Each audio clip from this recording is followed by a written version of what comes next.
लिखोगे Tn equal to AR। तो क्या लिखा था, फिफ्थ टर्म ऑफ जीपी इस पर यहाँ पे डिवाइड करना है T2 माइनस। ऑलरेडी आपने सीक्वेंसेस एंड सीरीज से रिलेटेड एक लेसन 10th क्लास में पढ़ा था दोस्तों, अरिथमेटिक प्रोग्रेशन अलजेब्रा के अंदर। उसी लेसन को हम आगे लेके चलेंगे। बेसिक का बिल्कुल टेंशन मत लेना, सब चीजें जो 10th क्लास की कुछ चीजें इंपॉर्टेंट है सब मैं यहाँ पे बताते जाऊंगा, बिल्कुल टेंशन मत लेना। ये मेरी गारंटी कि आपको सभी चीजें समझ में आएगी। तो दोस्तों सबसे पहले मैं आपको सिखाना चाहता हूं कि एपी और जीपी के बीच में डिफरेंस क्या है, क्योंकि ये जो हम पढ़ने जाएंगे यहां पे हम सब कुछ जीपी जीपी ही पढ़ेंगे। यहां पे स्टार्टिंग में हम सब कुछ जीपी जीपी पढ़ने वाले। जीपी मतलब ज्योमेट्रिक प्रोग्रेशन और एपी मतलब अरिथमेटिक प्रोग्रेशन। तो दोस्तों हमें कैसे पता चलेगा कि एपी क्या होता है और जीपी क्या होता है, उसके बाद मैं एक्सरसाइज के क्वेश्चन स्टार्ट करूंगा। ये अगर आप एक बार समझ लोगे तो। अब दोस्तों यहां पे आपको मैं बता देना चाहता हूं, यहां पे कोई हमें सीक्वेंस दिया है।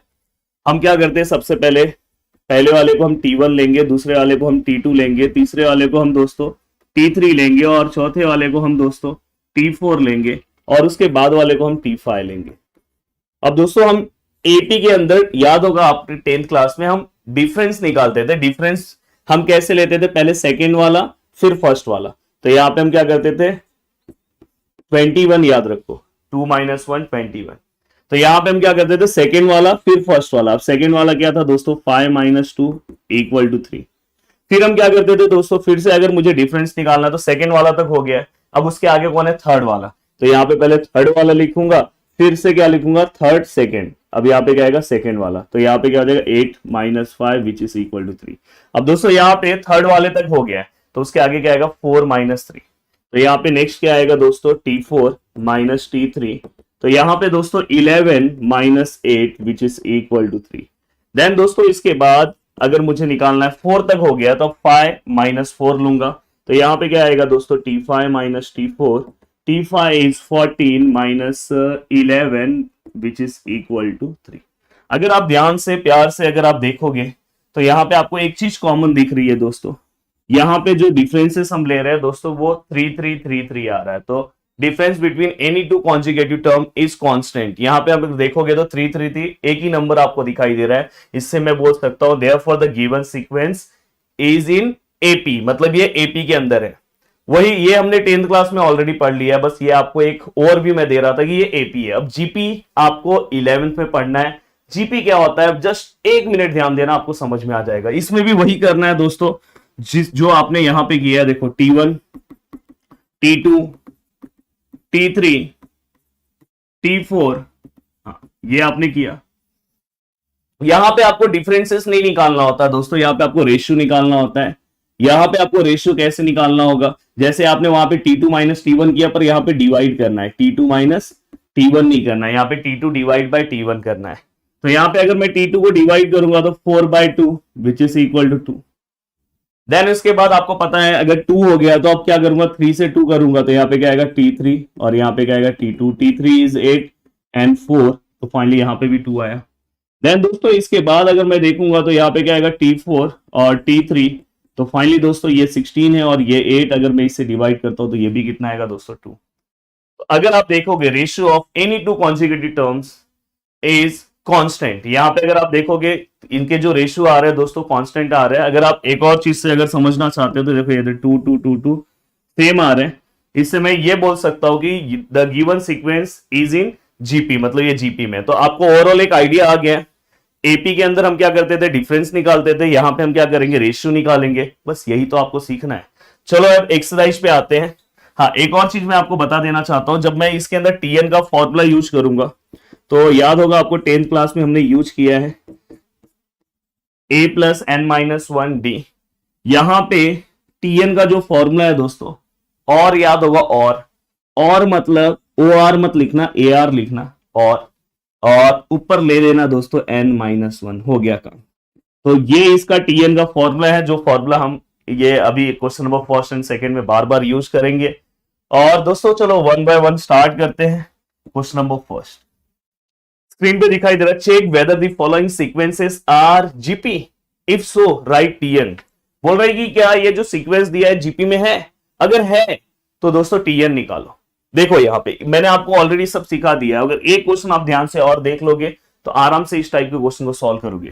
देखो यहाँ पे जो सीक्वेंस है पहले वो लिख दे रहा हूं, 18 54 डॉट डॉट डॉट, yes, let T1 is 2, T2 is 6, T3 is 18 and T4 is 54। Then इसके बाद हम क्या करेंगे दोस्तों, रेशियो निकालेंगे। रेशियो में क्या आएगा, T2 bye T1, T2 is 6 मतलब यहां पे 3 आया। देन दोस्तों इसके बाद T3 बाय T2 मतलब यहां पे कितना आएगा 18 और यहां पे क्या 6, तो फाइनली यहां पे भी 3। देन क्या आएगा दोस्तों T4 बाय T3 तो यहां पे भी क्या आएगा दोस्तों 54 और यहां पे 18, तो फाइनली यहां पे भी 18 के टेबल में 54 3 टाइम में आता है। अगर आप यहां पे देखोगे, देखो 3 3 3 आया। इसके बाद आप ऐसा लिख सकते हो,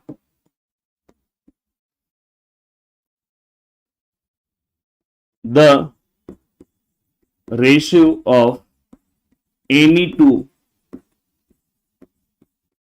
कॉन्जिक्यूटिव मतलब एक के बाद एक, कॉन्जिक्यूटिव टर्म्स इज कांस्टेंट।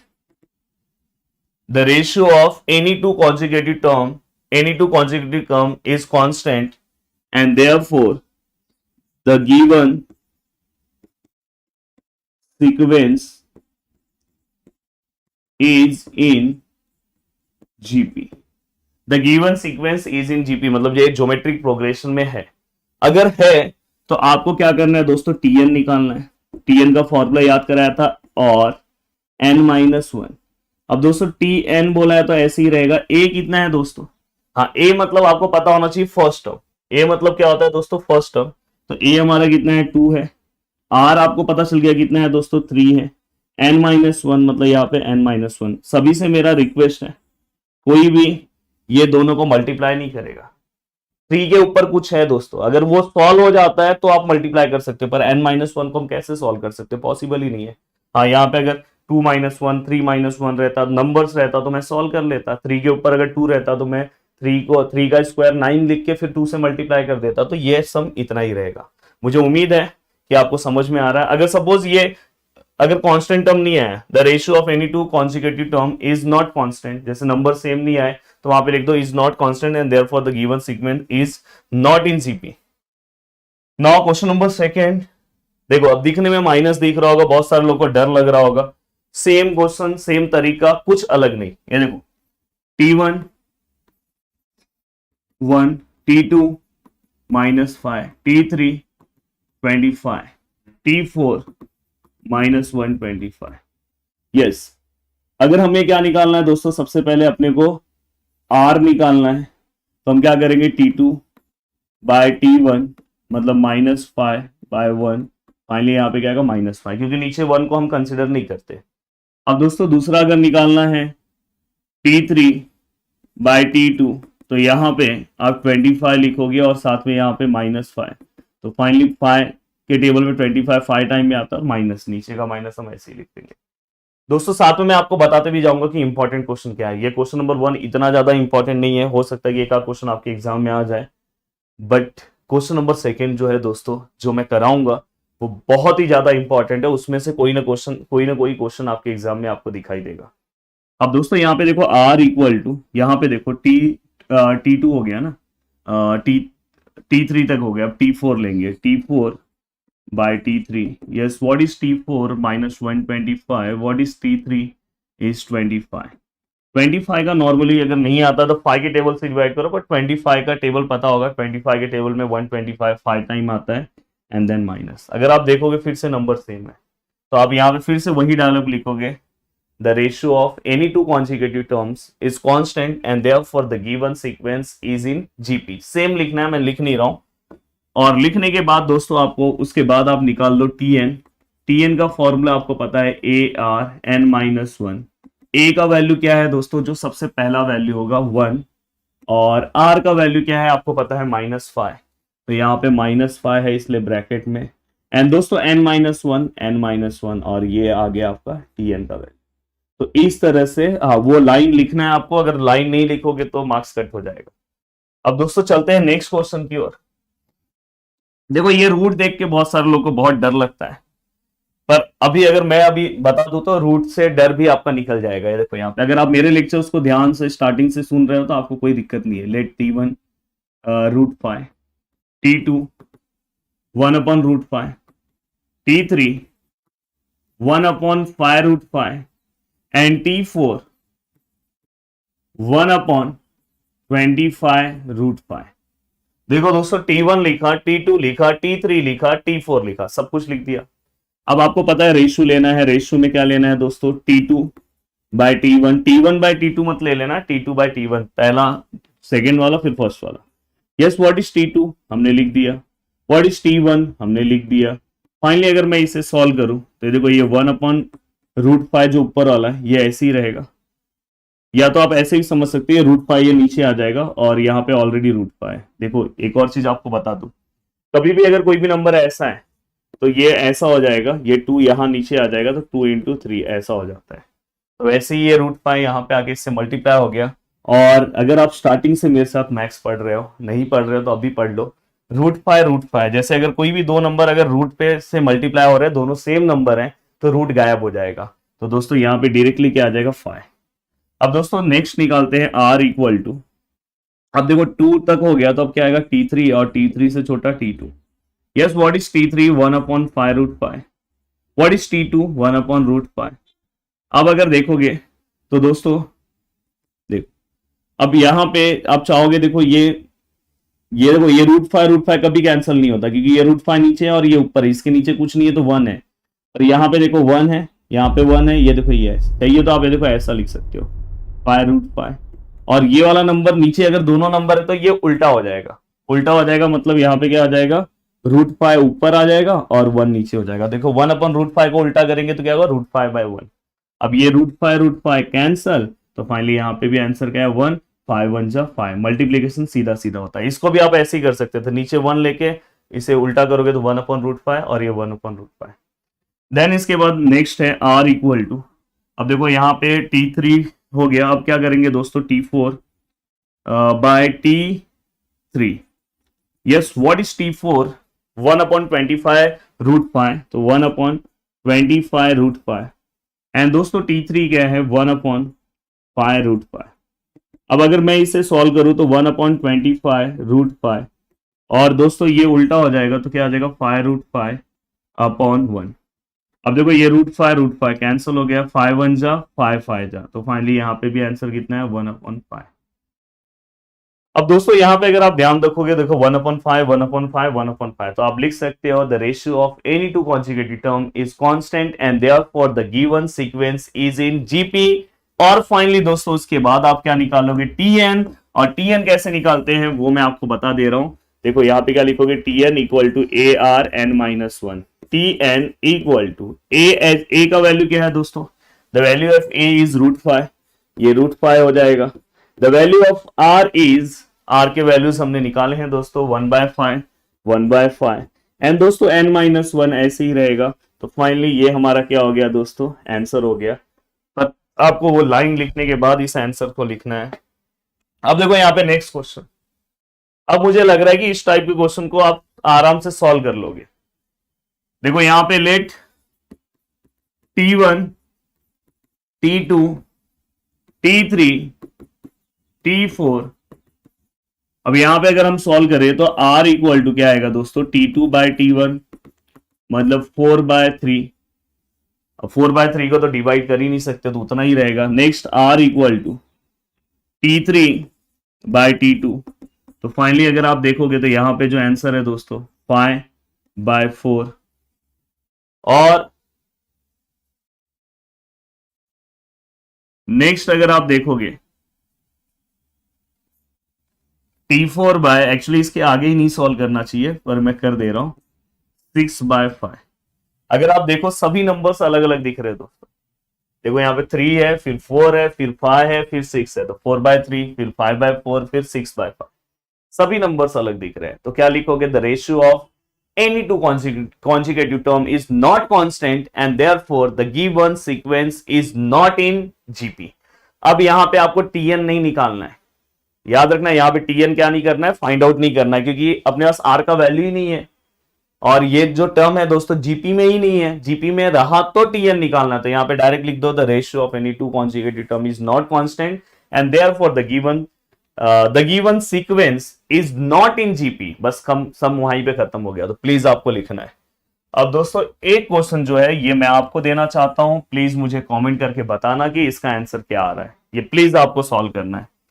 अब नेक्स्ट क्वेश्चन है दोस्तों, हाँ यहां से ये क्वेश्चन नंबर सेकेंड को वेरी वेरी इंपॉर्टेंट मार्क कर लेना आपके एग्जाम के लिए। अगर आपके एग्जाम में, अगर मैं बार बार बोलते आ रहा हूं 12th में इंपॉर्टेंट क्वेश्चन क्या आएगा सब मैं आपको बता दूंगा। 11th वाला इंपॉर्टेंट क्वेश्चन में प्रॉब्लम बस थोड़ा सा क्या है पता है, टीचर अगर आपके कॉलेज में पता चला क्वेश्चन नंबर सेकेंड पढ़ा ही नहीं तो टीचर क्वेश्चन में क्योंकि जो क्वेश्चन पेपर फ्रेम करते हैं टीचर फ्रेम करते हैं और 12th में बोर्ड एग्जाम करता है तो ओवरऑल सिलेबस रहता है, तो इसलिए पर अगर आपके टीचर ने अगर ये पढ़ाया तो वैसे तो ये पढ़ाते ही हैं, अगर सीक्वेंस सीरीज पढ़ाएंगे तो ये पढ़ाएंगे, तो ये इंपॉर्टेंट है। अब दोस्तों यहाँ पे देखो हमें क्या क्या दिया है, फॉर द जीपी, मतलब जीपी में पहले से ही है दोस्तों। अब हमें आर का वैल्यू उन्होंने डायरेक्ट दे दिया 1/3, the value of A is 9 and हमें क्या करना है दोस्तों, फाइंड क्या करना है T7। मैं क्वेश्चन लिख दे रहा हूं यहाँ पे। अब दोस्तों यहाँ पे आपको फॉर्मूला याद है, जीपी में है सीक्वेंस, अगर जीपी में है तो उसका टीएन का फॉर्मूला मैंने याद करवा दिया था और n-1। अब दोस्तों यहाँ पे द वैल्यू ऑफ, अब देखो यहाँ पे टी एन का वैल्यू अपने को पता चल गया T7 है, ए का वैल्यू अपने को पता है कितना 9 है, आर का वैल्यू कितना है दोस्तों 1/3 है। अब n-1 मतलब 7-1, तो यहाँ पे क्या आएगा T7, यहाँ पे क्या आएगा दोस्तों 9 और यहाँ पे क्या आएगा दोस्तों 1/3, 7-1 कितना होगा दोस्तों 6। अब यहाँ पे अगर मैं इसे और अच्छे से सॉल्व करूं, प्लीज यहाँ पे सॉल्व करता हूं, तो ये क्या हो जाएगा दोस्तों T7, यहाँ पे क्या हो जाएगा दोस्तों 9 और यहाँ पे देखो 1/6 क्या होगा दोस्तों 1 ही होगा, और चाहिए तो यहाँ पे भी 6 लिख दो, यहाँ पे भी 6 लिख दो, कोई प्रॉब्लम नहीं। अब दोस्तों मैं क्या कर रहा हूं, देखो ये कैलकुलेशन इजी बनाने का तरीका बता रहा हूं, प्लीज अपने आप को खुद कॉम्प्लिकेटेड मत बना लेना। ये 1 ऐसी है, 3 3 3 3 3 3 कितने टाइम हो गया 1 2 3 4 5 6, यस। अब आपने ये 6 टाइम लिखा, अब आपको पता है 3 3 9, फिर से ये 3 कैंसिल हो गया, तो फाइनली जो आंसर है दोस्तों ऊपर 1 है और कितने टाइम 3 है दोस्तों 4 टाइम, और चाहिए तो आप इसे अगर मल्टीप्लाई करना चाहते हो तो मल्टीप्लाई भी कर लो, 3 3 3 3 3 3 9 9 3 दोस्तों कितना होता है 27 एंड 27 3 कितना होगा दोस्तों 27 3 81। तो फाइनली आप इसे ऐसा भी लिख सकते हैं कि 1/81। तो ये हमारा किसका आंसर आ गया दोस्तों T7 का। अब इस तरह से भी दोस्तों लिख सकते हो, देखो ये कैसे निकाला समझ में, 9 और ये भी 9 9 भी कर 9 × 9 भी कर सकते हो, 9 9 81। अब दोस्तों ये होने के बाद नाउ क्वेश्चन नंबर सेकेंड, ये क्वेश्चन भी एक, मैंने बोला ना इस टाइप के जितने भी क्वेश्चंस मैं सॉल्व करा रहा हूं सब इंपॉर्टेंट मार्क में रखना। क्वेश्चन नंबर सेकंड के a इक्वल टू हमें दिया है 7/243, the value of r is 3, the find T6। हमें क्या फाइंड आउट करना है दोस्तों T6। अब यहां पे अगर आप देखोगे तो Tn जो है दोस्तों उसका फॉर्मूला क्या आएगा ARn-1। अब यहां पे T है, द वैल्यू ऑफ n कितना है दोस्तों n 6 है, a कितना है दोस्तों 7/243 है तो बहुत ही अलग दिख रहा है, एंड दोस्तों r कितना है, r का वैल्यू कितना है 3 है, और दोस्तों n-1 मतलब 6-1, the value T6 which is equal to 7/243 multiply by 3, 6-1 is 5, तो यहाँ पे 5 आया, और दोस्तों 7/243, आप सभी लोगों से मेरा रिक्वेस्ट है कि 3 को 5 टाइम मल्टीप्लाई करो, 3 5 15 मत करना, 3 3 3 3 3 3 3 9 9 3 27 27 3 81 81 3 कर, ये देखो 81 मल्टीप्लाई बाय 3 3 और 243 आ रहा है, तो इसका भी आंसर कितना होता है दोस्तों 243 and 243 cancel and therefore the T6 which is equal to 7। देखो कितना सिंपल है। और रोज का अगर रोज पढ़ते जाओगे तो बिल्कुल भी टेंशन लेने की जरूरत नहीं है दोस्तों। अब देखो यहां पे आगे चलते हैं। आर का जो वैल्यू दिया है दोस्तों are equal to -3 and then T6 equal to 1701 and then find a. हमें क्या फाइंड आउट करना है दोस्तों ए। अब यहां पे अगर मैं बात करूं Tn equal to a r n-1 Tn n कितना है दोस्तों 6 है। ए कितना है दोस्तों ए तो फाइंड आउट करना है दोस्त। आर कितना है दोस्तों -3 रेस टू में क्या है दोस्तों। अब देखो रेस टू में n-1 तो n पता चल गया ना 6 है तो यहाँ पे क्या लिखूंगा 6-1। अब दोस्तों मुझे T6 का वैल्यू भी पता है कितना है 1701 ए भी है और -3 रेस टू क्या आ जाएगा दोस्तों 5। और दोस्तों 3 को अगर मैं 3 रेस टू 5 का तो आंसर आपको पता ही है 243। तो देखो यहां पे ये ए ऐसे ही है, मैं 243 तो लिख दे रहा हूं। साथ में मैं एक और चीज लिखूंगा, अगर यहाँ पे ऑड नंबर है, ऑड नंबर मतलब क्या होता है दोस्तों 1 3 5 7 9, इसको हम ऑड नंबर बोलते हैं। ऑड नंबर है तो ये माइनस का माइनस आता है। अगर वही इवन नंबर होता 2 4 6 8 तो दोस्तों हम यहां पे क्या करते हैं माइनस गायब हो जाता। अब यहां पे ए वैसे ही है। अब देखो यहां पे और -243 नीचे। अब यहां पे मैं आपको एक तरीका सिखाने वाला हूं। बहुत सारे लोगों को समझ में नहीं आएगा सर इतना बड़ा डिवीजन कैसे करें, 243 का टेबल कहां से पढ़े। तो दोस्तों लास्ट में क्या दिख रहा है 3 दिख रहा है। 3 के टेबल में ऐसा कोई है 1 कुछ आता है 3 के टेबल में। 3 1 जा 3, 3 2 जा 6, 3 3 जा 9, 3 4 जा 12, 3 5 जा 15, 3 6 जा 18, 3 7 जा 21, मतलब 1 दिखाई दे रहा है। मतलब इसको 243 को एक बार 7 से मल्टीप्लाई करके देखो यहां पे 243 को मल्टीप्लाई बाय 7, देखो यहाँ पे 21, 7 4 जा 28, 30 0, 3 कैरी, 7 2 जा 14, 15 16 17 आ गया ना। इस तरीके से आप फटाक से डिवीजन पता कर सकते हो। तो मतलब ये इसके टेबल में 7 टाइम जा रहा है और साथ में माइनस हो गया। चलते हैं नेक्स्ट क्वेश्चन की ओर दोस्तों। नेक्स्ट क्वेश्चन है हमारा क्वेश्चन नंबर 4 और ये क्वेश्चन भी मजेदार तरीके से सॉल्व करेंगे। a इक्वल टू क्या है दोस्तों 2/3, T6 इक्वल टू कितना है 162 एंड दोस्तों हमें क्या फाइंड आउट करना है r। अपने को r फाइंड आउट करना है। अब दोस्तों सबसे पहले मुझे ये समझ में आया यहाँ Tn है तो Tn वाला फॉर्मूला ले लो। क्यों मैं ये वाला फॉर्मूला ले रहा हूँ क्योंकि क्वेश्चन के स्टार्टिंग में ही मुझे लिखा है फॉर जीपी। अब दोस्तों यहाँ पे देखो T6 हो गया, a कितना है दोस्तों 2/3, r कितना है दोस्तों एन n-1 मतलब यहाँ पे क्या आएगा दोस्तों n r तो अपने को फाइंड आउट करना है। n देखो ये है 6-1 और दोस्तों T6 का वैल्यू भी अपने को पता है 162, ये 2/3 एंड दोस्तों ये r रेस टू कितना हो जाएगा दोस्तों 5। अब देखो यहाँ पे करना क्या है, इस टाइप का अगर कोई क्वेश्चन है देखो ये 162 है, ये यहाँ के दोनों नंबर्स को यहाँ लेकर आ जाओ तो यहाँ उल्टा हो जाएंगे, 3 ऊपर हो जाएगा 2 नीचे हो जाएगा और यहाँ पे r रेस टू 5। अब अगर आप देखोगे तो इससे अगर मैं इसको डिवाइड करता हूं तो आई थिंक 81 और 81 को अगर मैं 3 से मल्टीप्लाई करता हूं 81 मल्टीप्लाई बाय 3 1 जा 3, 8 3 जा 24। तो दोस्तों यहाँ पे 243 आया है 243 और यहाँ पे r रेस टू 5 और थोड़ी देर पहले ही आपको पता है 243 मतलब क्या होगा, कहीं तो मैंने बताया क्वेश्चन बताया था यार।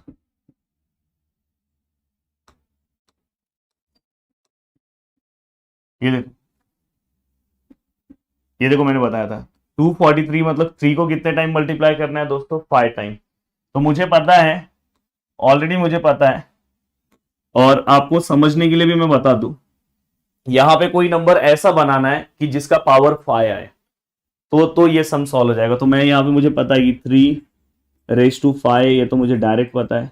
तो देखो ये इक्वालिटी से ये 5 कैंसिल हो गया, then therefore r equal to direct कितना आया दोस्तों, r equal to direct 3, by equality लिख देना एंड r इक्वल टू 3। अब देखो यहाँ पे अगर आप देखोगे तो पहला जो क्वेश्चन आपको दिखाई दे रहा है, क्या दिया है, which term of GP 525 125 625 is 5:10।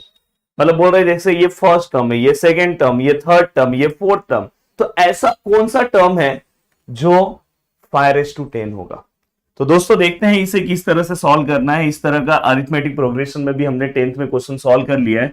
अब देखो सबसे पहले मैं क्या करूंगा, लेट लूंगा, t1 इक्वल टू मैं कितना लूंगा 5, t2 इक्वल टू दोस्तों कितना लूंगा 25 एंड t3 इक्वल टू कितना लूंगा दोस्तों 125, t4 इक्वल टू कितना हो जाएगा दोस्तों 625 एंड दोस्तों tn इक्वल टू, क्योंकि ये लास्ट टर्म है ना, ये लास्ट टर्म है, तो लास्ट टर्म को हमेशा हम क्या लेते हैं, tn लेते हैं, तो 5:10।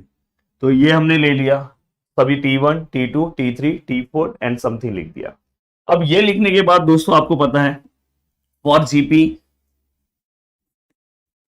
जीपी के लिए tn का जो फॉर्मूला है दोस्तों क्या होगा वो आपको पता है। जीपी के लिए हमारा जो tn का जो फॉर्मूला है दोस्तों, tn equal to AR n-1।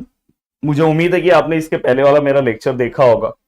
Then दोस्तों यहाँ पे t, हमें कौन सा n निकालना है, tn है।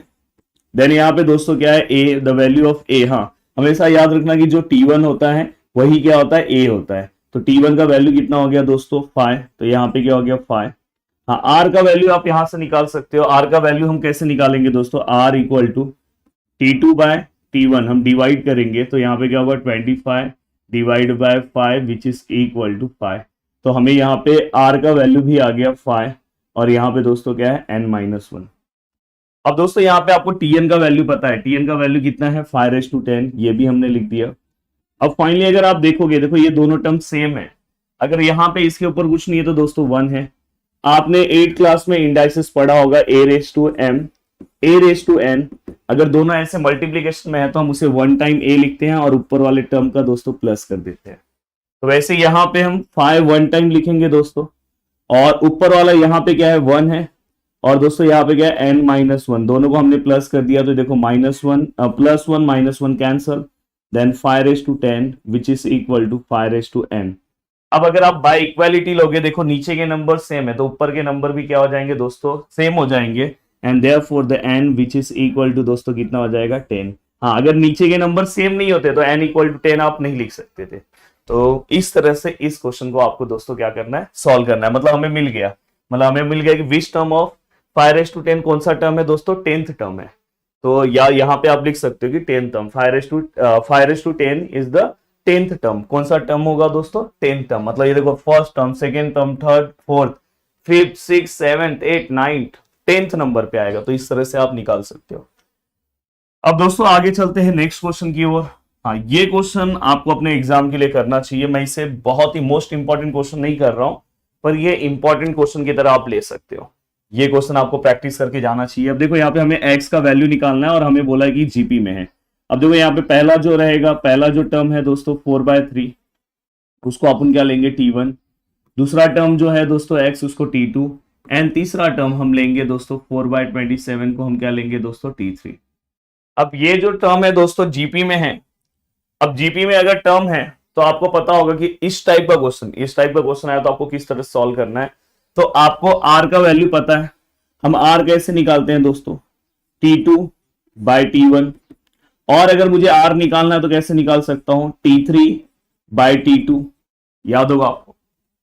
अगर मुझे r निकालना है तो मैं ऐसे भी निकाल सकता हूं, देखो t2/t1 t3/t2। मैं ये दो ही टर्म इसलिए ले रहा हूं क्योंकि देखो इसमें 1 2 2 3 मतलब 3 टर्म, अगर हमारे पास 3 टर्म्स है तो हम ये दो r का वैल्यू निकालने के लिए यूज करते हैं। और यहाँ पे आप जब सम सॉल्व करोगे, ये क्या है ऑलरेडी फॉर जीपी, ऑलरेडी ये जीपी में है, तो मैं इसको ऐसे लिख सकता हूं t2/t1 ये वाला, और यहां से मैं क्या लिख सकता हूं t3/t2। देखो ये दोनों आर है, ये दोनों आर है, तो मैं ये दोनों को क्या बता सकता हूं, इक्वल बता सकता हूं। ध्यान से फिर से एक बार और समझा रहा हूं। हम आर निकालते थे, पर यहाँ पे हम आर किस लिए निकालते थे, ये जीपी में है कि नहीं इसलिए निकालते थे। पर यहाँ पे हमें पहले से ही पता है कि ये क्या है, आर इन जीपी, ये पहले से ही जीपी में है। जीपी में है मतलब ये दोनों के आंसर्स क्या होंगे, दोनों का आर का वैल्यू क्या होगा, सेम होगा, इसलिए मैं इस रेशियो को इस रेशियो से इक्वल बता सकता हूं। तो जब भी अगर आपको एक्स निकालना हो, 3 टर्म्स दिए हो, तो इस तरह से आप क्वेश्चन स्टार्ट कर सकते हो, T2 upon T1, T3 upon T2, इस तरह से क्वेश्चन लेके आप क्वेश्चन को स्टार्ट कर सकते हो। या तो आप इस तरह से पहले सॉल्व करो, देन बाद में आप इक्वालिटी दिखा के भी सम को सॉल्व कर सकते हो। अब दोस्तों यहां पे देखोगे तो अगर आपको दिखाई देगा वैल्यू ऑफ T2 क्या है दोस्तों, the value of T2 is x, then the value of T1 क्या है दोस्तों, the value of T1 is 4/3, and दोस्तों value of T3 is 4/27, and the value of T2 is x। अब हमें क्या करना है दोस्तों, ये वाला टर्म इसके साथ मल्टीप्लाई हो जाएगा, तो x इंटू एक्स स्क्वायर, और वहां पे टर्म कौन सा है दोस्तों, 4/27 है, ये पूरा का पूरा टर्म ये 4/27 से मल्टीप्लाई हो जाएगा, मतलब क्या आएगा यहाँ पे 4/3। तो फाइनली यहाँ पे एक्स स्क्वायर है, यहाँ पे 4 जा कितना हो गया 16, एंड 27 को अगर मैं 3 से मल्टीप्लाई कर दूं तो दोस्तों कितना हो जाएगा 81, देन x का ये अंडर रूट वहां पे जाएगा, तो 16 और 81, तो फाइनली x इक्वल टू क्या आएगा दोस्तों, प्लस ऑफ माइनस 16 कितना आएगा 4, 81 किसका है दोस्तों 9 का। द वैल्यू ऑफ x हमें कितना मिला दोस्तों, प्लस ऑफ माइनस 4/9। तो ये एक अच्छा क्वेश्चन है जो आपके एग्जाम में आने के चांसेस हैं। अब देखो नेक्स्ट क्वेश्चन है हमारा, for a sequence something Tn का वैल्यू दिया है और हमें क्या बोला है, so that the sequence is a GP. हमें ये सबसे पहले इसको जीपी प्रूफ करना है, and find its first term and the common ratio. अगर हमने इसका जीपी इसको प्रूफ कर दिया तो हम उसका फर्स्ट टर्म निकालना है और कहां निकालना है, हमें कॉमन रेशियो निकालना है। तो दोस्तों जीपी प्रूफ करने के लिए बस आपको क्या करना है कि कांस्टेंट रेशियो निकालना है। अब कैसे कांस्टेंट रेशियो आप निकालोगे, इसके पहले आप आर कैसे निकालते थे, आर में आपके पास देखो T1 होता था, T2 होता था, T3 होता था, तो आप क्या करते थे T2 अपॉन T1 निकालते थे और फिर चेक करते थे। तो आर जिस तरह से निकालते थे वैसे यहाँ पे आपको एक टर्म पता है, उन्होंने एक टर्म आपको दे दिया Tn, तो आपको क्या करना है Tn से आगे कौन सा, जैसे ये T1 है, T1 के आगे क्या T2 है, तो वैसे Tn है, Tn सपोज 1 है, n की जगह अगर सपोज मैं 1 रखता हूं तो इससे ज्यादा क्या होगा 2 लाने के लिए मुझे दूसरा टर्म कौन सा निकालना होगा दोस्तों, Tn+1। अगर उससे भी और ज्यादा लेकर आना है तो Tn+2, Tn+3, तो ऐसे मैं दूसरा टर्म निकालूंगा और वहां से मैं r का वैल्यू निकाल दूंगा। अगर r का वैल्यू अगर समझो दोस्तों कांस्टेंट आ रहा है तो मतलब ये जीपी में है, और बाद में मैं क्या कर सकता हूं, फर्स्ट टर्म निकालने के लिए n की जगह पे 1 पुट कर दूंगा और देन इसके बाद कॉमन रेशियो तो मुझे यहां से मिल जाएगा। तो देखो मैं कैसे सम सॉल्व कर रहा हूं, देखो ये Tn है मुझे जो दिया हुआ है, n की जगह मैंने क्या लिखा है n+1, क्योंकि मुझे एक उससे ज्यादा वाला टर्म निकालना है। तो दोस्तों यहाँ पे जहां पे भी n होगा वहां पे n+1 आ जाएगा। देखो ये n है, n की जगह पे मैं क्या लिख रहा हूं n+1, और ये -3 वैसे ही है। देन यहाँ पे भी n है तो यहाँ पे भी क्या आ जाएगा n+1 एंड -3। फाइनली अगर मैं इसे सॉल्व करूंगा तो क्या हो जाएगा 5n प्लस, अब देखो यहाँ पे सॉरी प्लस, यहाँ पे देखो प्लस माइनस माइनस 3 - 1 2, और साइन ऑफ ग्रेटर नंबर क्या आएगा दोस्तों माइनस, देन इसके बाद यहाँ पे 2 है। अब देखो यहाँ पे n है, अब यहाँ पे क्या आएगा प्लस माइनस माइनस 3 - 1 कितना आएगा दोस्तों 2, और दोस्तों sign of greater number minus. तो फाइनली हमने Tn+1 निकाल दिया। अब हम r कैसे निकालते हैं दोस्तों, ऊपर ग्रेटर वाला टर्म होता है और नीचे स्मॉलर वाला टर्म, तो हमें चेक करना है r निकाल के कि कांस्टेंट आ रहा है कि नहीं आ रहा है। देखो r है तो ऊपर जो ग्रेटर वाला टर्म है दोस्तों Tn+1, और नीचे कौन सा टर्म है दोस्तों Tn। तो फाइनली Tn+1 कितना है दोस्तों 5n-2,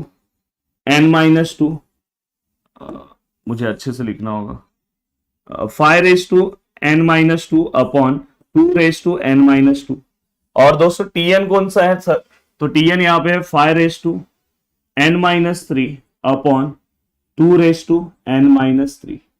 अब फाइनली इसे मुझे अगर सॉल्व करना है, r का वैल्यू अगर मुझे निकालना है तो मैं कैसे निकालूंगा, इसे मैं रफ कर दे रहा हूं। देखो r इक्वल टू, पहले मैं ऊपर वाला टर्म लिख रहा हूं 5n-2 अपॉन 2n-2 इनटू ये जो नीचे वाला टर्म है इसको मैं उल्टा कर दूंगा। उल्टा यहां पे कैसे लिखूंगा 2n-3 अपॉन 5n-3। अब बोलोगे सर ऐसे कैसे, तो ये देखो यहाँ पे a/b है और c/d है, तो हम क्या लिखते हैं a/b, और ये वाले टर्म को उल्टा कर देते हैं d/c। तो वैसे मैंने यहाँ पे किया, ऊपर वाला टर्म लिखा, नीचे वाले टर्म को जस्ट क्या कर दिया उल्टा।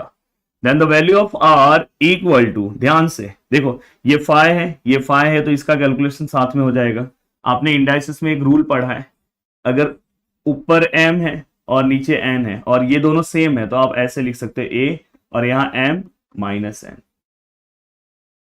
तो वैसे ही यहाँ पे देखो ये फाइव है, ये फाइव, ये दोनों का कैलकुलेशन हो सकता है, तो फाइव वन टाइम लिख रहा हूं, ऊपर क्या है n माइनस टू, देखो मैंने m लिखा और बीच में हमें क्या लेना है दोस्तों, माइनस, देखो बीच में माइनस लिया। अब माइनस के बाद इसका जो टर्म है, जैसे यहाँ m था तो वैसे इसका टर्म क्या है n माइनस थ्री, अगर ये माइनस है तो ये ब्रैकेट में आएगा।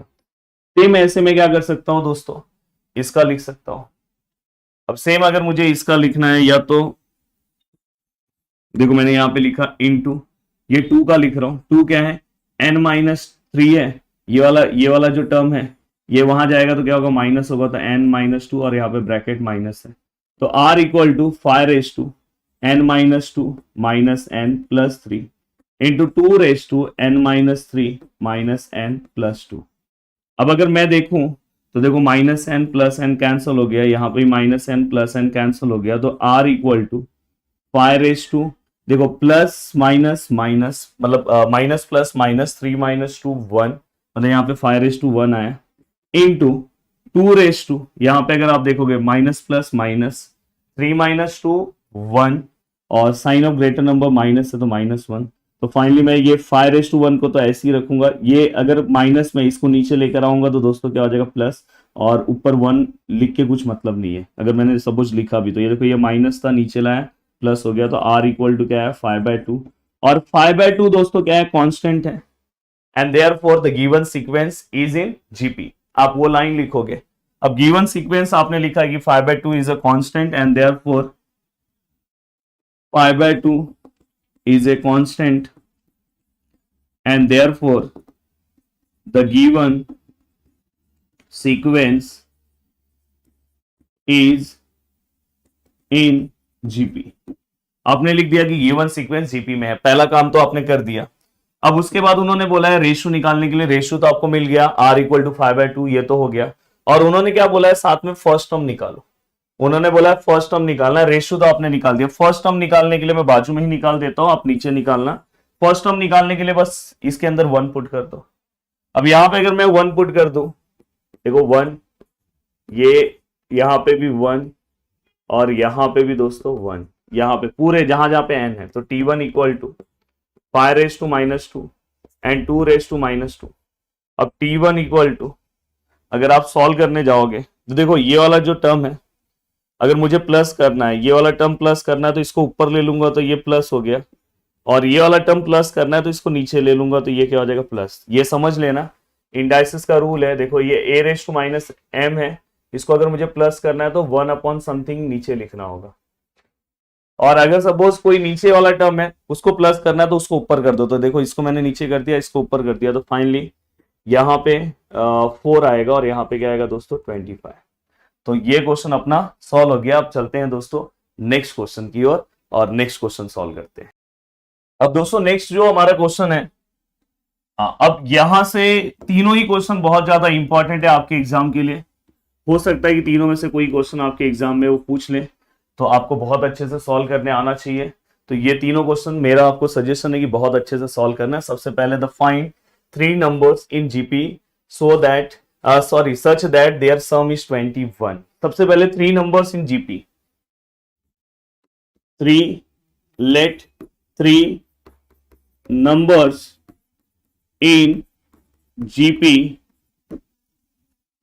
बी थ्री नंबर्स अगर वो जीपी में पूछते हैं तो सबसे पहला बीच वाला नंबर ए लेना है, और उसके बाद दोस्तों आपको क्या लेना है ए आर, और उसके बाद क्या लेना है ए आर को डिवाइड में। देखो मैं बता दे रहा हूं आपको, थ्री नंबर्स अगर कभी पूछते हैं तो ए आएगा, फिर ए के साथ आर मल्टीप्लाई में और यहाँ पे ए आर डिवाइड में। वैसे ही अगर समझो वो आपको फाइव नंबर्स पूछते हैं तो क्या आएगा ए आर, यहाँ पे ए बाय आर, और जस्ट ए आर के बाद क्या आता है दोस्तों आर स्क्वायर, और यहाँ पे क्या आएगा ए आर स्क्वायर। तो ये फाइव नंबर्स हो गया।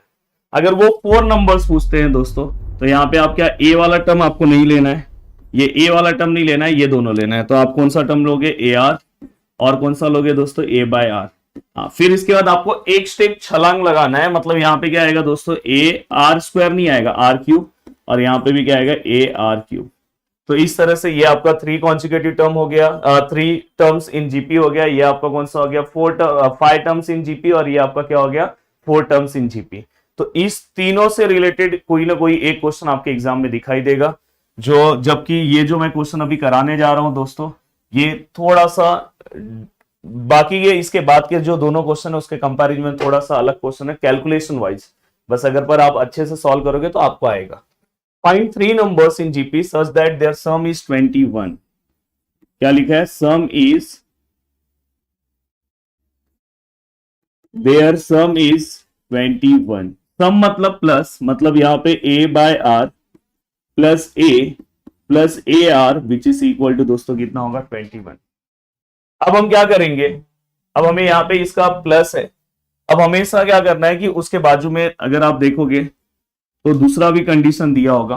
दूसरा कंडीशन क्या दिया? Their square is 189। Their square मतलब, चलो यहां पे लिख दे रहा हूं, their square is 189। Their square मतलब इसका सम ऑफ देयर स्क्वायर, वही मैं सोचा कि आगे लिखा नहीं है, सम ऑफ देयर स्क्वायर। तो यहां पे क्या आएगा? सम ऑफ देयर स्क्वायर। सम मतलब दोस्तों यहां पे देखो स्क्वायर लिया, यहां पे भी स्क्वायर लिया, और यहां पे भी दोस्तों क्या किया? स्क्वायर लिया, और बीच में क्या किया? सम लिया। अगर वही बोलते कि प्रोडक्ट ऑफ देयर स्क्वायर तो बीच में मल्टीप्लीकेशन लेते हैं, इज 189। अब मैंने दोनों ही कंडीशन लिख दिया है दोस्तों। अब दोनों ही कंडीशन के क्वेश्चन में अगर कहीं प्रोडक्ट हो जाए ना तो पहले वो सॉल्व कर देना, उससे आपको डायरेक्ट वैल्यू मिल जाएगा। पर यहाँ पे कोई प्रोडक्ट नहीं है, तो दोस्तों उस केस में आपको क्या करना होगा? ए कॉमन लेना है। देखो इसमें से अगर मैं ए कॉमन ले रहा हूं तो अंदर क्या बचेगा? 1 बाय आर, यहाँ पे क्या बचेगा? 1, और यहाँ पे क्या बचेगा दोस्तों? Are equal to 21। तो फाइनली ये क्या हो जाएगा? 1 by r plus 1 plus r equal to 21। ये ए यहाँ पे आएगा तो डिवाइड में हो जाएगा। फाइनली फिर ये क्या आ जाएगा? 1 by r plus r equal to 21 by a minus 1। तो इस तरह से हमने इस क्वेश्चन को यहां तक लेकर आए। अब यहां तक लेकर आने के बाद दोस्तों थोड़ा इसको सॉल्व कर ले रहे हैं। अगर मैं इसे सॉल्व करने की कोशिश करता हूं तो इसमें से ए स्क्वायर बाहर आएगा, तो ये क्या आएगा? 1 बाय आर स्क्वायर, यहाँ पे 1, और यहाँ पे भी क्या आएगा दोस्तों? R square. बहुत अच्छे से इसका कैलकुलेशन देखना, 189। देन यहां पे अगर मैं देखूं तो ये क्या आएगा? 1 बाय आर स्क्वायर और प्लस आर स्क्वायर। अब देखो ये 189 है, ये ए स्क्वायर यहाँ पे डिवाइड में गया, और ये 1 को मैं इसी स्टेप में माइनस में ले रहा हूं। यहाँ पे मैंने पूरा स्टेप सॉल्व किया, यहाँ पे एक डायरेक्ट किया। अब यहां तक इसे भी मैं रख दे रहा हूं। अब दोस्तों अगर दोनों ही इक्वेशन को आप ध्यान से देखोगे, मैं इसे इक्वेशन नंबर 1 ले रहा हूं, इसे इक्वेशन नंबर 2 ले रहा हूं, बहुत अच्छे से ध्यान से देखोगे तो मुझे ये लगता है कि अगर मैं इसको एक्सपांड कर दूं, अगर मैं इसे एक्सपांड कर दूं तो मुझे ऐसे आर स्क्वायर वाला टर्म इसमें मिल सकता है, और फिर मैं इसका वैल्यू इसमें क्या कर दूंगा? पुट कर दूंगा। चेक करते हैं कि ऐसा कुछ होता है क्या। तो देखो मैं यहाँ पे बाजू में ही सॉल्व कर रहा हूं कि आपको समझ में आए। अब देखो मैं यहाँ पे कर रहा हूं,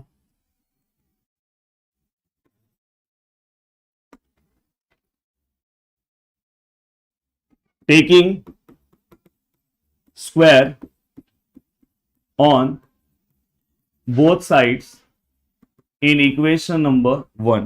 मतलब इक्वेशन नंबर 1 के दोनों ही साइड पे मुझे स्क्वायर लेना है। मतलब ये क्या हो जाएगा? 1 बाय आर प्लस आर का होल स्क्वायर, और यहां पे क्या हो जाएगा दोस्तों? 21 बाय ए माइनस 1 का होल स्क्वायर। टेकिंग स्क्वायर ले लिया। मैं क्यों दोनों में से इसको एक्सपांड कर रहा हूं? क्योंकि इसको एक्सपांड करके ऐसा कुछ मिलेगा, इसका वैल्यू इसमें पुट कर दूंगा। अब देखो मैं इसे एक्सपांड कर रहा हूं, ये मेरा क्या है दोस्तों? ए है। अब यहाँ ये वाला फॉर्मूला लगेगा a plus B whole square, तो यहाँ पे फॉर्मूला क्या आएगा? A square plus 2ab plus B square. अगर सपोज ये माइनस में है तो सेम फॉर्मूला है, बस यहाँ पे दोस्तों माइनस है। अब यहाँ पे a मतलब क्या है दोस्तों? ए स्क्वायर मतलब 1 बाय आर का स्क्वायर प्लस 2ab मतलब 1 बाय आर इंटू आर, क्योंकि ये हमारा a है, ये हमारा b है, प्लस बी स्क्वायर मतलब आर स्क्वायर। ये हमने एक्सपांशन कर दिया। सेम यहां पे अगर आप एक्सपांड करते हो तो 21 by a square minus 2ab a b और प्लस बी का स्क्वायर मतलब 1 का स्क्वायर। फाइनली ये भी हमने कर दिया। देखते हैं कि हम यहां तक पहुंच पाते हैं कि नहीं आंसर में। अब दोस्तों यहां पे देखो ये क्या हो जाएगा? 1, यहां पे क्या हो जाएगा दोस्तों? आर स्क्वायर, क्योंकि 1 का स्क्वायर 1 होता है। ये देखो ये दोनों आर कैंसिल हो जाएंगे, ये 2 हो जाएगा, और ये आर स्क्वायर। यहाँ 441, 21 का अगर आप स्क्वायर निकालोगे, एंड दोस्तों यहाँ पे क्या आ जाएगा ए स्क्वायर, और यहाँ पे 42 अपॉन ए, ये देखो ना 21 का अगर मैं डबल करता हूं तो 42 होगा, और दोस्तों 1 का स्क्वायर क्या होगा, 1 होगा। अगर मैं ध्यान से अच्छे से अगर मैं क्वेश्चन को फिर से सॉल्व करने की कोशिश करूं तो दोस्तों ये देखो 1 अपॉन आर स्क्वायर, और ये आर स्क्वायर ऐसे ही रखूंगा, ये 441 upon a square minus 42 upon a plus 1, ये -2 वहां पे चले जाएगा क्योंकि यहाँ +2 है, वहां पे -2 चले जाएगा। तो फाइनली अगर आप देखोगे तो ये वाला ऐसा कुछ कहीं दिख रहा है, देखो यहाँ पे, इसलिए मैंने उसको एक्सपांड किया, तो उसकी जगह पे मैं ये लिख सकता हूं, तो मैं यहां पे लिखूंगा फ्रॉम इक्वेशन नंबर सेकेंड। अब देखो मैं यहां पे वैल्यू पुट करूंगा 189 अपॉन ए स्क्वायर -1, और यहाँ पे क्या है दोस्तों 441 upon a square minus 42 upon a, plus minus क्या आएगा दोस्तों, plus minus -2 -1 1, sign of greater number 2 है इसलिए -1 आएगा। बहुत अच्छे से, बहुत सिस्टमैटिक तरीके से समझाते जा रहा हूं। अब दोस्तों मैं क्या करूंगा, मुझे इसे एक्सपांड करना है, मतलब इसे मुझे सॉल्व करना है। देखो ये -1 है, ये -1, तो दोनों कैंसिल हो जाएगा, कहिए तो आप -1 को उधर ले लो, +1 हो जाएगा, तो -1 +1 कैंसिल हो जाएगा। अब दोस्तों यहाँ पे देखो मैं क्या कर रहा हूँ, 42/a को यहाँ पे ले रहा हूँ, ये प्लस हो गया, और 441 अपॉन ए स्क्वायर है -189 अपॉन ए स्क्वायर, मतलब ए स्क्वायर वाली फैमिली एक साइड कर दिया, ए एक साइड, तो ये 42/a। इनका अगर मैं कैलकुलेशन करूं तो देखो दोनों के नीचे ए स्क्वायर है तो 1 टाइम लिखूंगा, और 441 -189। अब 441 में से अगर मैं 189 को अगर मैं माइनस करता हूं तो 11 - 9 2, 13 - 8 5, और दोस्तों यहाँ पे 1 चले जाएगा तो यहाँ पे 3 - 2 मतलब 252 आ रहा है। तो कितना आ रहा है, 252, तो ये 42 अपॉन ए, और यहाँ पे दोस्तों ए स्क्वायर अपॉन 252। अब देखो एक ए, इसमें से एक ए कैंसिल हो जाएगा, तो फाइनली दोस्तों ये वाला ए मैं यहां ले रहा हूं, दिखाई दे रहा है सबको, हाँ, और ये 252 है, और ये क्या है 42 है। अब दोस्तों कभी भी अगर इस तरह का कैलकुलेशन आता है तो आप देखो 2 के टेबल में लास्ट वाला नंबर नीचे 42 है, पर मुझे 42 का टेबल नहीं आता, पर 2 का तो आता है ना। 2 के टेबल में 2 कब आता है, तो 2 1 जा 2, या तो 1 जा आता है, तो 1 जा तो ये होगा नहीं, और 2 6 जा 12 होता है, तो एक बार 42 को 6 से मल्टीप्लाई करके देख लो 252 आता है क्या, हो सकता है कि आ सकता है। तो ये देखो 42 को मैं 6 से मल्टीप्लाई कर रहा हूं, देखो लॉजिक भी बता रहा हूं कैसे, आप नहीं तो डिवाइड करते करते बहुत टाइम चले जाएगा। 6 2 जा कितना होगा 12, 1 कैरी, 6 4 जा 24, 24 और 125 आ गया। तो इससे ये पता चल रहा है, तो वैल्यू ऑफ ए हमारा क्या है दोस्तों, वैल्यू ऑफ ए हमारा क्या है 6 है। तो अभी आपको समझ में आया कि किस तरह से मैंने वैल्यू ऑफ ए बहुत ही सिंपल तरीके से निकाला है। ये सम अगर आप देखोगे बहुत ही कॉम्प्लिकेटेड लोग बताते होंगे आपको, पर इस तरह से अगर आप सॉल्व करोगे तो बहुत सिंपल हो जाएगा। अब ए आ गया, अब जस्ट आपको क्या करना है, आर का वैल्यू निकालना है। मैं इस इक्वेशन में ही पुट कर दे रहा हूं, देखो मैं यहां पे सॉल्व कर रहा हूं, प्लीज आप एक के नीचे एक सॉल्व करना। मैं यहां पे लिख रहा हूं put a = 6 in equation number 1। अब इक्वेशन नंबर 1 में अगर मैं पुट करूं तो यहां पे देखो 1/r plus r equal to 21/6 ना, 6 - 1। अब यहां पे 1/r plus r equal to, या तो क्रॉस मल्टीप्लाई कर दो, देखो यहां पे कुछ नहीं, 1 1 सा 1, r into r, r square upon r, 21 - 6 अपॉन 6। देन दोस्तों अगर मैं इसे आगे सॉल्व करूं तो ये 1 plus are square upon r, ये 15 हो जाएगा, और अपॉन 6। अब मैं अगर इसको मल्टीप्लाई करूं तो ये दोनों दोस्तों किसी के टेबल में आते हैं, तो 1 plus are square upon r equal to, ये दोनों 3 के टेबल में आते हैं। 3 के टेबल में 15 कितने टाइम में आता है 5 जा, एंड 3 के टेबल में 6 कितने टाइम में आता है दोस्तों 2 जा, एंड 2 अब इससे मल्टीप्लाई हो जाएगा 2 1 plus are square and 5 multiply by I. मैं हर एक स्टेप लिख रहा हूं जानबूझ के, मैं चाहता तो एक दो स्टेप इसमें स्किप कर देता, पर मैं चाहता हूं कि सभी को सब कुछ समझ में आए। यहाँ पे 2 है, और यहाँ पे दोस्तों 2r स्क्वायर है, यहाँ पे क्या है दोस्तों 5r। अब ये क्या हो जाएगा 2r square minus 5r plus 2 equal to 0। अब इक्वल टू 0 है दोस्तों। अब इसे हमें 10th वाले मेथड से सॉल्व करना होगा। सोचो एक ही क्वेश्चन में कितने सारी चीजें हैं, पर मार्क्स भी वैसा ही मिलेगा आपको। अब मुझे इसे क्या करना है, क्वाड्रेटिक के अकॉर्डिंग क्वाड्रेटिक इक्वेशन की तरह सॉल्व करना है फैक्टराइजेशन मेथड से। तो देखो 2 2 सा 4 और यहाँ पे दोस्तों प्लस है। ऐसा नंबर चाहिए, यहाँ पे क्या है माइनस और माइनस प्लस माइनस। ऐसा नंबर चाहिए जिसका मल्टीप्लीकेशन करके 4 आना चाहिए और उसी नंबर का प्लस करके दोस्तों 5 आंसर आना चाहिए। तो हम लेंगे 4 1 जा, यहाँ पे भी आर यहाँ पे भी आर, तो यहाँ पे 2r square minus 4r minus 1r plus 2 equal to 0। अब मैं अगर दोनों में से कॉमन निकालू तो 2r कॉमन है, अंदर r है, और माइनस 2 के टेबल में 4 कितने टाइम में आता है, 2 टाइम में, और r तो बाहर हो गया है। सेम यहां से भी अगर मैं करूं तो 1 बाहर लूंगा तो अंदर r माइनस 2 है इक्वल टू 0। अब दोस्तों यहाँ पे क्या हो जाएगा 2r माइनस 1 और यहाँ पे क्या होगा r minus 2 equal to 0। Then 2r minus 1 equal to 0 और r minus 2 equal to 0। Then 2r equal to 1, then r equal to 1/2। Then दोस्तों यहाँ पे r इक्वल टू क्या आएगा 2। तो यहाँ पे हमें r के दो दो वैल्यूज मिले हैं। अब हमें क्या करना है, हमारा जो भी टर्म है, क्योंकि बोला है ना फाइंड द नंबर्स, ये देखो क्वेश्चन में क्या बोला है, ध्यान से समझो। देखो बोला है फाइंड 3 नंबर्स इन जीपी, तो हमें वो 3 numbers in GP find out करना है दोस्तों।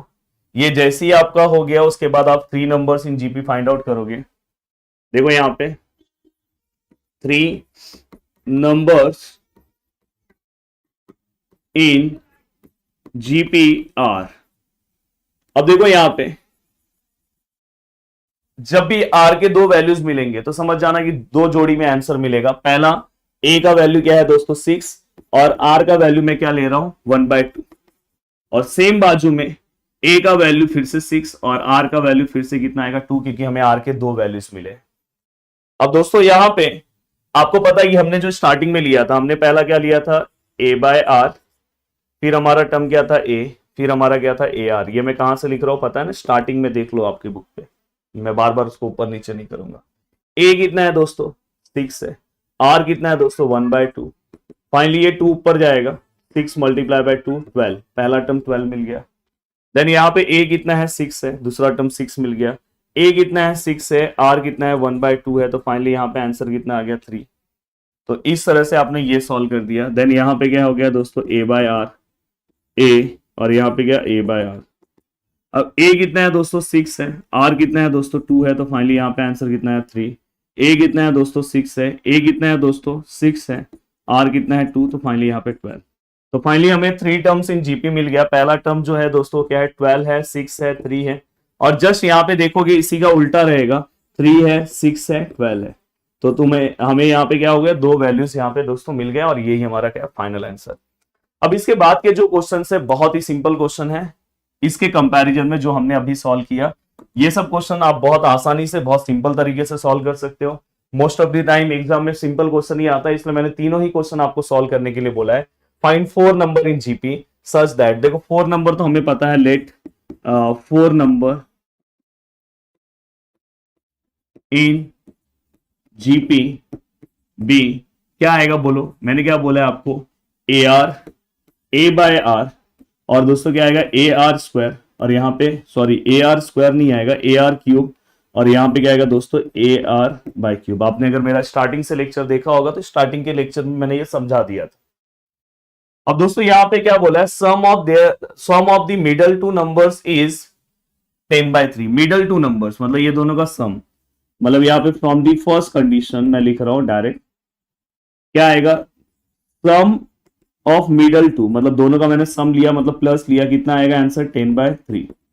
और साथ में उन्होंने बोला है their product is 1। Their product मतलब सभी का प्रोडक्ट, मतलब फ्रॉम दी सेकेंड कंडीशन। और कभी भी प्रोडक्ट वाला पार्ट पहले सॉल्व करना, क्योंकि वहां से आपको डायरेक्ट वैल्यू मिल जाएगा। मतलब A/R cube multiply by A/R multiply by AR multiply by AR cube equal to 1। अब इसके बाद हम क्या करेंगे दोस्तों, देखो R क्यूब कैंसिल हो गया, R कैंसिल हो गया, तो A⁴ आया इक्वल टू 1। देन फाइनली दोस्तों यहाँ पे अगर 4th रूट लेंगे तो उसका आंसर हमेशा 1 आएगा। वैल्यू ऑफ A हमें 1 मिल गया, जस्ट ये वाला वैल्यू हमें इसके अंदर पुट करना है। अगर हम यहाँ पे पुट करेंगे तो 1/r हो जाएगा, क्योंकि a का वैल्यू 1, और यहाँ पे 1 पुट करेंगे तो ये r हो जाएगा, और ये क्या हो जाएगा 10/3।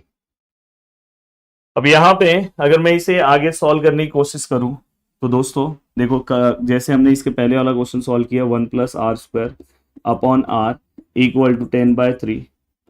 अब यहाँ पे अगर आप देखोगे तो 3 अगर इसे मल्टीप्लाई करेंगे तो 3 1+r² और यहाँ पे 10r, तो यहाँ पे क्या आएगा 3+3r² इक्वल टू 10r। तो यहाँ पे क्या आएगा 3r² minus 10r plus 3 equal to 0।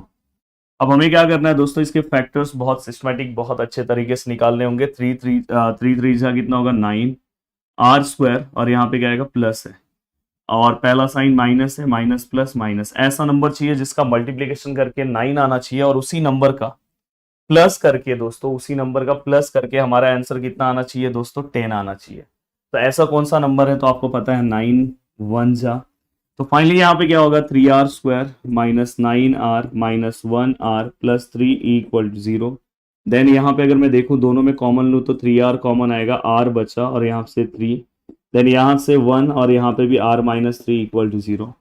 Then दोस्तों अगर मैं आगे सॉल्व करूँ तो 3r माइनस 1, ये देखो 3r माइनस 1 और ये दोनों जो कॉमन है उसमें 1 टाइम लिख दो इक्वल टू 0। देन दोस्तों इसके बाद अगर आप देखोगे तो 3r minus 1 equal to 0, then 3r equal to 1, r equal to 1/3। हमें एक ये वैल्यू मिला, एंड दूसरा जो वैल्यू मिलेगा दोस्तों वो क्या है, r minus 3 equal to 0, then r equal to 3, दूसरा वैल्यू ये मिला।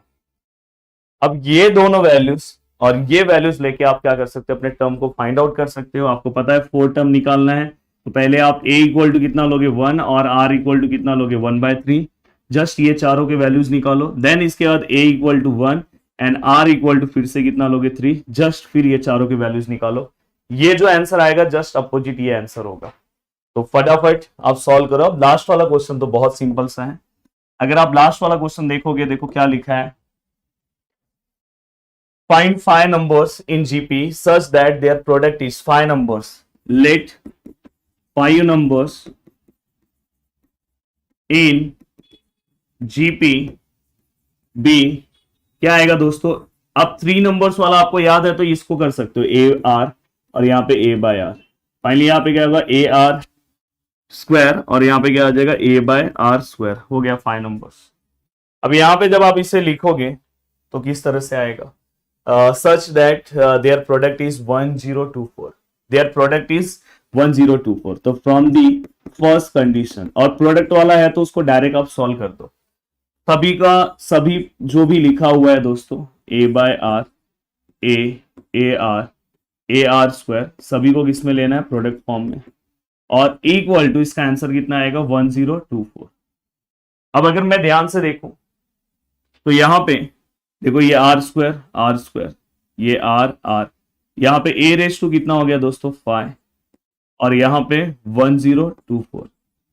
या तो आप इसको डायरेक्ट भी सॉल्व कर सकते हो, या तो ऐसा कोई नंबर्स आपको ढूंढना होगा जो रेस 2 में फिफ्थ, मतलब रेस 2 में यहाँ पे उसके ऊपर भी 5 आता होगा। तो 1024 जो है वो कौन सा ऐसा नंबर है जिसका रेस 2 में 5 आएगा, तो हमें चेक करना होगा। सपोज मैं 6 को मल्टीप्लाई कर रहा हूँ, 6 6 6 6 6 अगर मैं मल्टीप्लाई कर रहा हूँ, देखता हूँ कि इसका कितना आंसर आता है। देखो ये 5 टाइम है, 6 6 जा हमें पता है 36 होता है, 36 6 जा अगर मैं मल्टीप्लाई करता हूँ तो 216 होगा। फिर भी मैं करके देख ले रहा हूँ। देखो यहाँ पे 6 है और यहाँ पे दोस्तों 3, 36 और बाद में 3 6 जा 18, 216।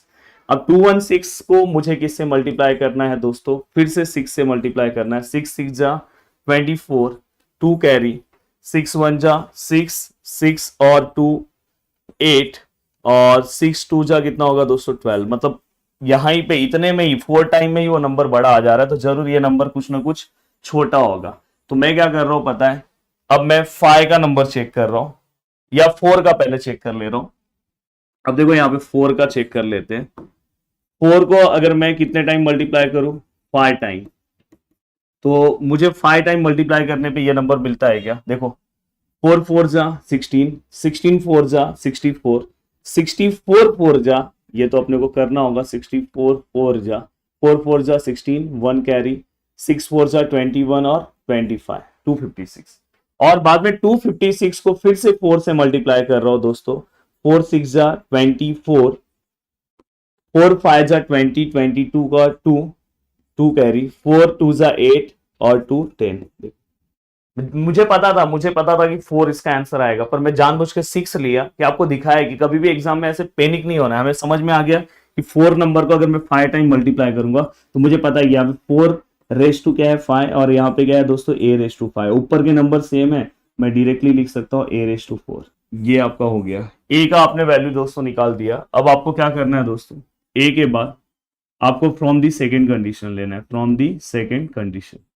अब फ्रॉम दी सेकेंड कंडीशन क्या बोल रहा है दोस्तों, फिफ्थ टर्म मतलब ये है AR स्क्वायर इज मतलब equal square of the third term. Square मतलब थर्ड टर्म का आपको क्या करना है, स्क्वायर लेना है। जस्ट यहां से a और a स्क्वायर कैंसिल कर दो और जस्ट a का वैल्यू निकाल दो, r का वैल्यू आपको तुरंत मिल जाएगा। r का वैल्यू आपको यहाँ पे तुरंत प्लस ऑफ माइनस के फॉर्म में मिल जाएगा।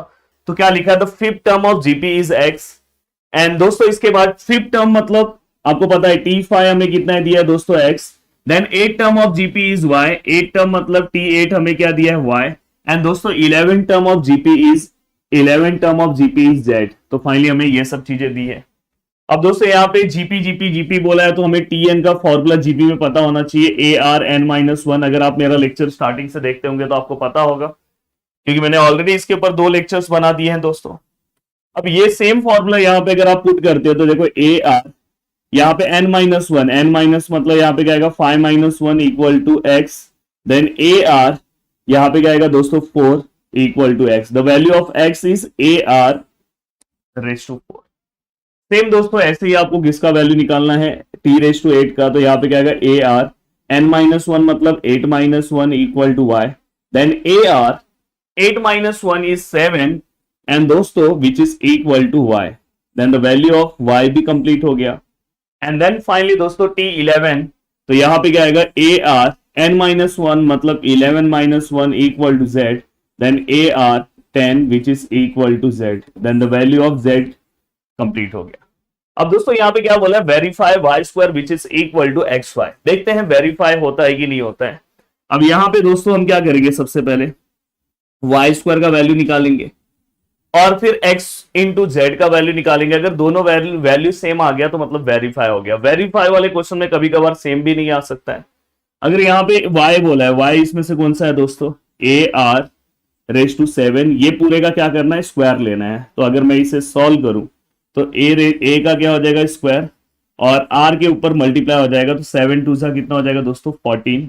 तो फाइनली हमें ये, मैं इसे इक्वेशन नंबर 1 दे रहा हूं कि y स्क्वायर को हमने सॉल्व किया तो हमें ये आंसर मिला। अब सेम हम x z को सॉल्व करते हैं, x इंटू जेड को। द वैल्यू ऑफ x क्या है दोस्तों a r raise to 4 and दोस्तों वैल्यू ऑफ z क्या है दोस्तों a r रेस टू 10। अगर हम ये दोनों को सॉल्व करते हैं तो यहाँ पे a इंटू a क्या हो जाएगा a का स्क्वायर और r जो है दोस्तों बाय रूल ऑफ इंडाइसेस, ये देखो ये m है और ये दोस्तों n है। तो हम यहाँ पे क्या करते हैं, ऊपर वाले टर्म को प्लस करते हैं। अगर कभी भी है वैसे यहाँ पे r और r है, 1 टाइम r लिखा, ऊपर वाले को आप प्लस कर दो, मतलब यहाँ 4 है और यहाँ पे क्या है दोस्तों 10 है। दोनों को अगर आप प्लस करोगे तो फाइनली यहाँ पे क्या हो जाएगा दोस्तों, दोनों को प्लस करने पे यहाँ पे क्या हो जाएगा 14 आ जाएगा। And this is equation number 7। अगर आप फर्स्ट और सेकेंड इक्वेशन को देखोगे दोनों के ही आंसर सेम है, दोनों के ही आंसर सेम है। मतलब मैं यहाँ पे ऐसा लिख सकता हूं, दोस्तों from first and second y square which is equal to x z. मतलब y स्क्वायर का जो वैल्यू है दोस्तों किसको इक्वल है, एक्स जेड को। हो गया। चलते हैं दोस्तों नेक्स्ट क्वेश्चन की ओर। नेक्स्ट क्वेश्चन भी बहुत अच्छा क्वेश्चन है। अगर आप समझने की कोशिश अच्छे से करोगे तो आपको बहुत अच्छे से नेक्स्ट क्वेश्चन भी समझ में आएगा। आज का लेक्चर थोड़ा सा छोटा रहेगा क्योंकि मुझे बहुत सारे काम है, पर मैं नहीं चाहता कि आपका लेक्चर रुकना चाहिए, तो मैं इसलिए सोचा कि कुछ ना कुछ तो लेक्चर में आज बना दूं। अब दोस्तों यहाँ पे PQRS R इन GP, उन्होंने क्या बोला है, PQRS R इन GP। अब दोस्तों अगर ये GP में है मतलब इनका कॉमन रेशियो जो होगा दोस्तों कांस्टेंट होगा। मतलब हम जब R का वैल्यू हम कैसे निकालते हैं बताओ, जैसे अगर समझे यहाँ पे कुछ नंबर है, 2 है, 4 है, 8 है, तो अगर मुझे r का वैल्यू निकालना तो हम क्या लेते हैं, दूसरा वाला डिवाइड बाय पहला वाला। तो वैसे ही अगर, और फिर हम क्या करते हैं, फिर से हम r का वैल्यू निकालना रहेगा तो थर्ड वाला डिवाइड बाय सेकेंड वाला। तो वैसे ही आपको यहाँ पे, और ये दोनों का अगर जीपी में, तो दोनों का आंसर हमेशा क्या आता है दोस्तों, सेम आता है। तो यहाँ पे इन्होंने तो पहले से ही बोल दिया कि ये जीपी में है, मतलब देखो सेकेंड वाला क्या है, क्यू डिवाइड बाय फर्स्ट वाला, फिर थर्ड वाला डिवाइड बाय क्या आएगा दोस्तों, सेकेंड वाला, फिर दोस्तों फोर्थ वाला डिवाइड बाय क्या आएगा, थर्ड वाला। देखो second divide one, third divide second, fourth divide third, इस तरह से। और ये सभी के आंसर्स दोस्तों क्या होंगे, सेम होंगे। क्यों सेम होंगे, क्योंकि ये जीपी में है। अब दोस्तों मैं क्या करूंगा, इसे ही Q upon P, R upon Q and S upon R which is equal to, मैं क्या कंसिडर कर लूंगा, K। और फाइनली यहां से मैं Q का आंसर निकालूंगा। The value of Q P into K क्या हो जाएगा, पी के मूवी कितने लोगों ने देखा है, प्लीज कॉमेंट करके बता दे दोस्तों। एंड दोस्तों इसके बाद R, the value of R Q multiply by K, and दोस्तों इसके बाद S which is equal to R multiply by K। ये तीनों ही आपने लिख दिया। अब ये लिखने के बाद ये हमने सब कुछ लिखा। अब देखो क्या उन्होंने सो दैट क्या बोला, so that P plus Q, Q plus R, R plus S are also in GP. मतलब अपने को प्रूफ क्या करना है, हमें क्या प्रूफ करना है दोस्तों, कि ये उन्होंने बोला एक जीपी में है, पर हमें प्रूफ क्या करना है, to prove that P plus Q, Q plus R, R plus S are in GP.